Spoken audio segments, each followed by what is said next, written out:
আজকে গিয়েছিলাম doctor green পার্কে। ঢুকতে ঢুকতেই দেখলাম ওইটার খাবার নিয়ে যাচ্ছে। ওইটার পাশার উপরে লাথি মেরে বললাম, যা খাবার দিয়ে আয়। তারপর একটু সামনে যেতে না যেতেই দেখলাম 3টা নীলপরি। আমি ভেবেছিলাম ওরা 5 স্টারের পরিদের মতন আমাকে আপ্যায়ন করাবে, কিন্তু যে না, দেখি ওরা মির্দিনা টান টান করে দাঁড়িয়ে রয়েছে।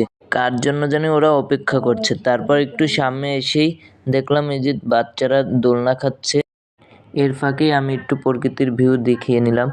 ওই যে দূরে যে ফ্যাক্টরিটা দেখতেছেন ওইটার নাম হলো হেলিকপ্টার ফ্যাক্টরি। ওই ফ্যাক্টরির মালিক নাকি হেলিকপ্টার করে আসে দেখে ওটার নাম দিয়েছে হেলিকপ্টার ফ্যাক্টরি।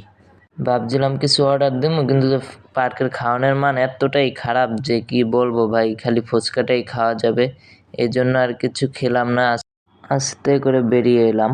তারপর একটু সামনে যাইতেছিলাম, এই দেখি আবার আকাশ থেকে পানি পড়তেছে। এই জায়গায় আবার মানুষেরা দাঁড়ায় দাঁড়ায় ছবিও তুলতেছে। তারপর আর কি, পার্কের খাওয়ান তো তেমন ভালো না।